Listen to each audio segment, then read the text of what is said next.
ꯁꯤ ꯀꯌꯥꯝ ꯄꯣꯁ ꯇꯥꯕ ꯁꯦꯠꯄ ꯅꯨꯄꯥ ꯑꯁꯥꯅꯣ हाय हाय तेरे संग पुतानी है Hello guys, welcome back to this very new video. Ma'am, sigi video sidi vlogging oina tawjageba kai kainoga koiba chaloge tawbane adugi video do ma'am da set tawjage adu ma'am koiba chatpagi matek hapjarake ma'am loiba soidana ingbiyo aduga video sigi aroba sarukta mamangi agi video viral chatkibdo adugi video comment khara pet comment khara laebako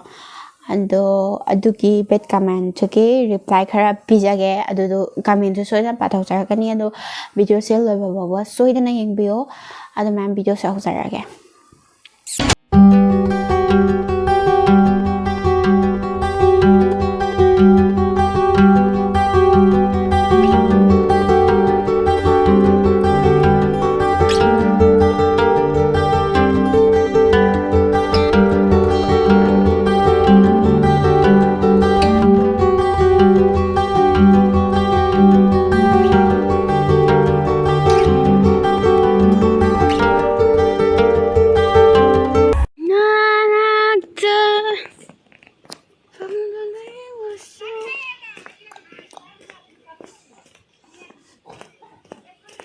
Yung dari sila turis Sarah lain.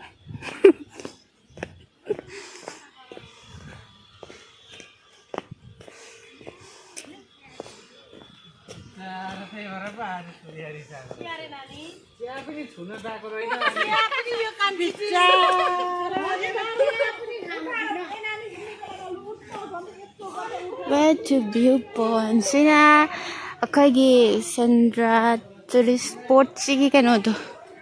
laibam do kari hamno kai habno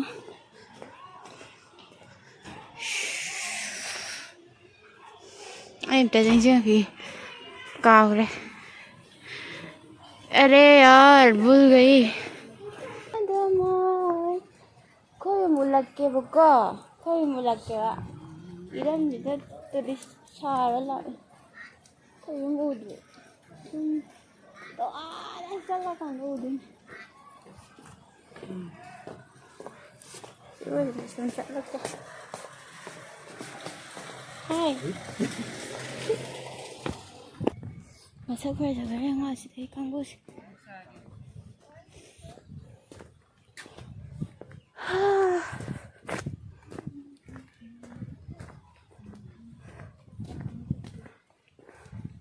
이런 듣고 이를 나왔다 왜는 나왔다 그렇게 있는 거야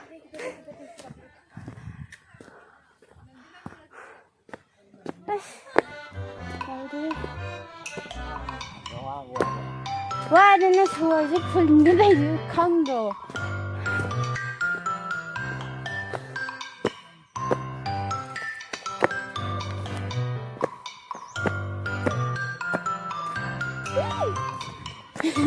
quay lại rồi.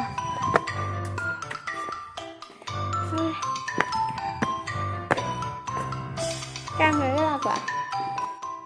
Thật ra xe. 얘는 봐 얘는 봐 얘는 그것도 이런 이것들이 살아요. 거의 다 그거. 아, 다시 진짜 잠깐만. 아, 다시 이런.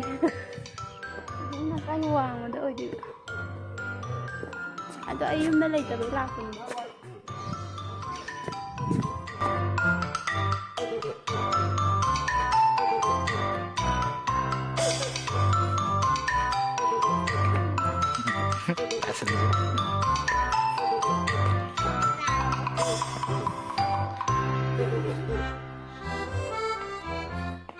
đây ya đây mundur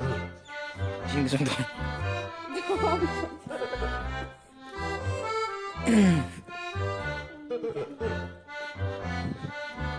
Right.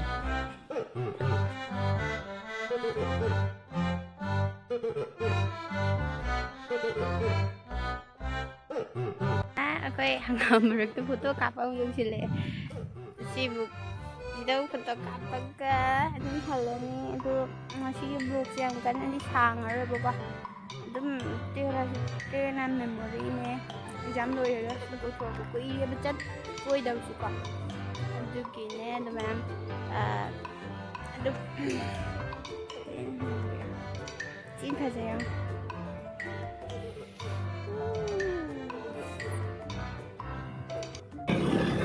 ꯐꯖꯗ꯭ꯔꯣꯁꯦ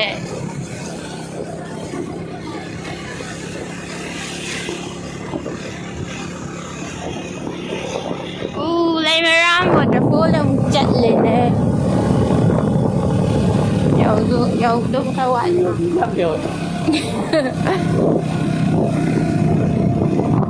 Phải see you.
Quay phim khá là lần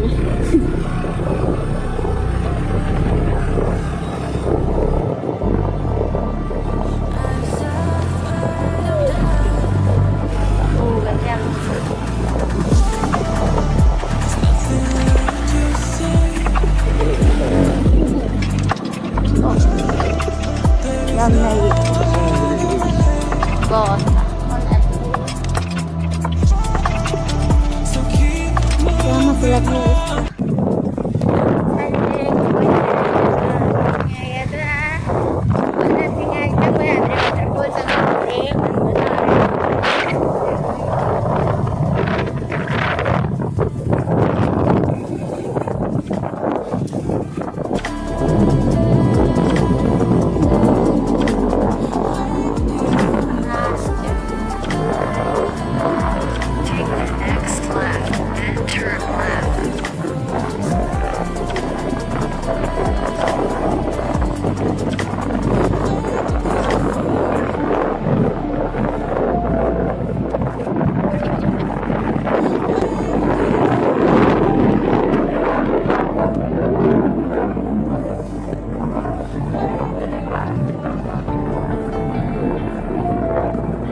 Sắp đến thôi. Bây giờ thấy photo xuất lại. Lu không bao giờ photo sẽ đặt photo.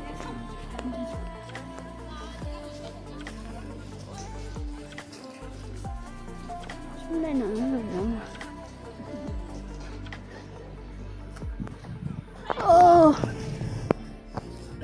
Video làm lâu rồi. Photo này cắt xong rồi.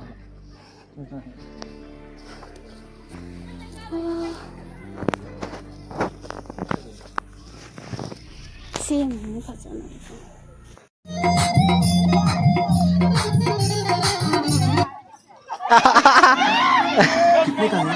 1950. Lu ya nalu.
Yeah.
Hadi.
Video side lore aduga ngasai aina hazaba ngasai ki bad comment mayam do adugi reply tawjara ge ma'am bad comment se khar pathajar ke ko Vikas Sapam haye ado mana piriba kamen sidi handaki puspa gi dance ki do adu din natte bako sal couple da call prank taw bodo adu ki ne bako mana ngangi ba kamen ma'am se ma'am taba ngami bra amta yeng mina se ma'am ai pathajara ke ko Vikas Sapam lawai nupa puns nasak to thigun male Hais mai masak se gam phajasan mayam amta changa yeng mina si ko Vikas Sapam ai screen da dum ucharake ada mai masak se gam phajabno amta yeng mina si ko makham barake munna yeng gana thuju male koi hanu ma che nupi ji na maron ma lawai nupi yo iri si ba amta chumna amta ibiro ka dawge man kamen per is amata sunate bako makhaj mam hare ibako chin kukanji punse nupani na lem na leite he machin kukanje nupana penti simi jibu kamai daw mi jana masi khara di kai daw ba mi oramani kamen da sumaina ga piri je mapan thogle mai se manung da leiba ngamjadre bako mapan thogle bako nena lang man ba ma setlam daw mal si ka posta ba set pa asana ma masa khanga dim ta kananam ta ai gi friend circle da ga yaw ram ta haibiro kanan ma sam ta khangning gre si mi asi be gamin je sim da su loitri makha so hairi chal kopal pakta ba rasi yawda ba wangang sangang ni na paktre chak yam na nappe angang sanga kai angang sangai iri jem da chum nei biro wangang sanga haibo so ro organi bu ko songang di lawai macha nang siroi kai mai jibo mi jibo man siro ne ta sira doi sara si ma jare si ju aingon da na ti ai gi video si da mi angang si ne jare si aina khang da na pun se da pun kan ka ure do aina halami ko da yam thi na ma si mi yam thi na sakot pa mi man de ko makha mu harake stupid youtuber ai thi bagi madik sina kidrene ha kai hai ni kai hai mi nu mai si ikai baga khangdro som si bo blog nam thorak ini na kai na ai gi mang da ga tawra di thum tat ka daw ni gari na chalo ada bak bak tha kan mathang da di ne ko si dan si da na tim nang ni na mang da taw ge du kam ta thum da lo ko adu paisa khra din lang tham mathang sina ko masak lola pire mathang gi kamen je lunok sai kana no khang de dipi ju tham de hongdong la ga num tham me mamai je soi na hongdong ram ni Imphal college ki paktabi mayam gi leader ji di Mr. Lunok saina hangi ba username hai bungora ibemara asi aina tawjari thabak se college ka mari laina ba thabak na te ko aduna sai sida college paksin bir ka do ko ado somje sak amta yam khangninge asi makha jo kamen be mit nar ba ne noi kanggu se singse mit kam na ba mi oira ge ba som na ai sim mun na khangbira ga di college ta ai si kamai to mi no ba college ka mari ta laina de ko si video je ma'am gi viewers ma'am na su comment da gira mo mana college ka pan na nga ngai se sim di thine ya ning de ko u ra di ni ko theng na ra di khang di na tai sa mathang sina haruri mai tai viral chatni bu haya di ikai ba ga am ba khang dre ni na sak su khangi pak su kha pak tre be ma ai sak khang ma mi ora mal ai na taw ba ji ipak pak tre do so man ta taw biro ai mu yeng jara gi ko akoyam basanta sono juba mi si hangale sigi kakka koktang ba ma di pi thami je cook ꯇꯥꯡꯕ ꯁꯣꯅꯣ ꯌꯥꯝ ꯆꯨꯗꯕ ꯃꯥꯜꯂꯦ ꯀꯀꯥꯁꯦ ꯀꯀꯥ ꯆꯨꯗ꯭ꯔꯗꯤ ꯌꯥꯔꯦꯗ ꯑꯩꯈꯣꯏ ꯆꯨꯔꯁꯨꯀꯣ ꯅꯤꯡ ꯀꯦꯅꯦꯗꯤ ꯍꯥꯏꯁꯤꯅ ꯑꯃꯨꯛ ꯀꯔꯤ ꯂꯩꯅꯥꯅꯣ ꯁꯤꯕꯣ ꯀꯣꯔꯣꯅꯥꯒꯤ ꯍꯦꯛ ꯃꯊꯪꯗ ꯂꯩꯕ ꯄꯦꯟꯗꯦꯃꯤꯛ ꯑꯣꯏꯔꯝꯗꯧ ꯃꯥꯜꯂꯦ ꯃꯁꯤꯁꯦ ꯃꯥꯅꯦ ꯈꯪꯖꯤꯟꯕꯤꯌꯣ ꯅꯍꯥꯟꯒꯩ ꯈꯪꯗꯕ ꯑꯣꯏꯔꯗꯤ ꯀꯔꯤ ꯅꯤꯡ ꯀꯦꯅꯦꯗꯤ ꯍꯥꯏꯁꯦ ꯈꯪꯖꯤꯟꯕꯤꯌꯣꯀꯣ ꯀꯣꯔꯣꯅꯥꯒꯤ ꯃꯊꯪꯗ ꯂꯩꯕꯅꯦ ꯕꯦꯠ ꯀꯃꯦꯟꯁꯦ ꯁ꯭ꯋꯥꯏꯗ ꯂꯣꯏꯔꯦ ꯑꯗꯣ ꯃꯌꯥꯝꯅ ꯁꯨꯝ khitang sum nungai jana hadi good kamen amani khakhtang khangalaga pajarage ko pam hei ba mangang ai siri ko nang kaino tawisibu pukli ga pai adum parake duka makhada phajana haraka ka Vidya Lakshmi kon sam che ai siri nokpada hai daga Thoisna Rajkumar neire sister na laisil de hai Sunandi akoi jam hai ai bu puk pare ware nok pata hai mayam bit community adum harau bangi mayam phi ebuka mayam mamang ge semja ki video mayam gi nok ngai gi semja ki bane ko